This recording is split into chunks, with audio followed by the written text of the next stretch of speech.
Donc, je suis Marie-Sophie Cabot et je vais vous présenter quelques exemples d'accompagnement à l'usage du HPC qu'on fait sur nos mésocentres. Euh, un premier exemple, donc, en lien avec les besoins que vous pouvez rencontrer pour faire de l'IA, c'est du traitement d'images.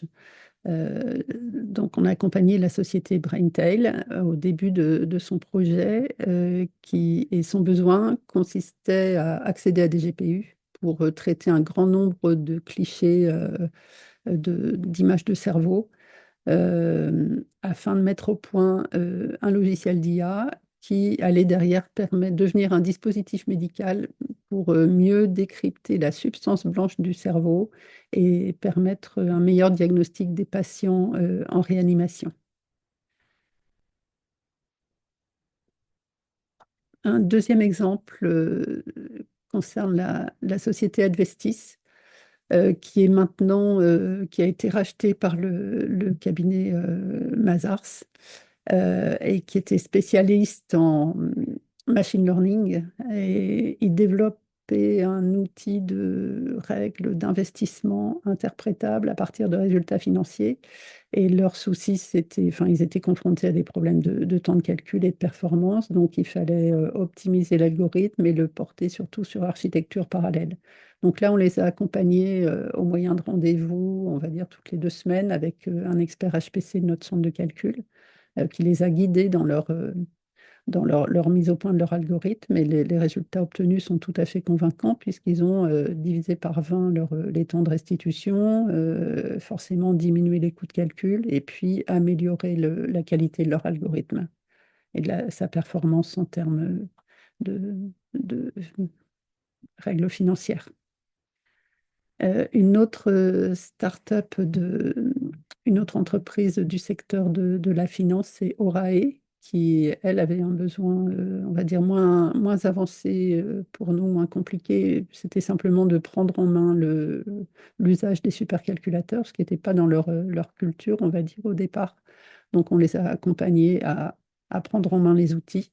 Et derrière, ça leur a permis de déployer leur modèle sur HPC et puis d'améliorer la puissance de leur outil, la robustesse de leur modèle, etc. Et surtout, ils sont rapidement devenus autonomes dans l'utilisation d'un supercalculateur.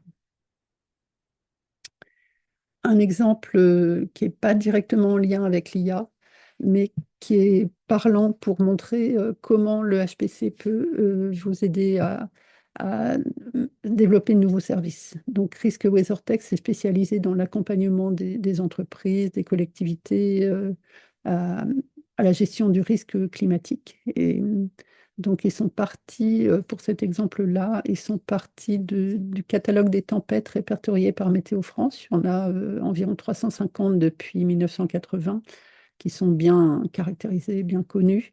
Ils les ont perturbées 28 fois chacune 4 jours avant qu'elles atteignent les côtes françaises. Donc tout ça, ça a généré un ensemble de 10 000 tempêtes qui étaient physiquement réalistes, on va dire. Et puis ça crée surtout un ensemble qui est statistiquement interprétable. Et ça, c'est très utile au secteur du risque assurantiel et qui est assez intéressé par leurs services. Et enfin, un exemple en lien là avec la recherche, mais pour vous montrer un petit peu l'envergure de ce qu'on peut faire sur nos calculateurs. Donc ça, c'est quelque chose qui a eu lieu pendant le Covid. Une équipe du Centre d'études et de recherche sur le médicament de Caen s'est trouvée, on va dire, embarquée dans un challenge au niveau mondial qui était de tester toutes les molécules médicaments existantes et de voir laquelle pourrait avoir un effet sur le virus. Donc, ils ont fait un traitement massif de molécules sur les protéines cibles du virus. Et pour ça, ils ont utilisé à la fois notre calculateur et surtout un calculateur national pour faire des traitements massifs, mais ils ne pouvaient pas conserver les fichiers sur cette machine nationale. Donc, chaque nuit, ils étaient rapatriés au travers du réseau pour l'enseignement et la recherche. Ils étaient rapatriés sur notre machine.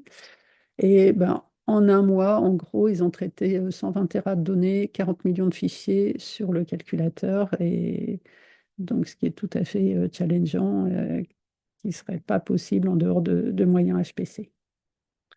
Merci de votre attention.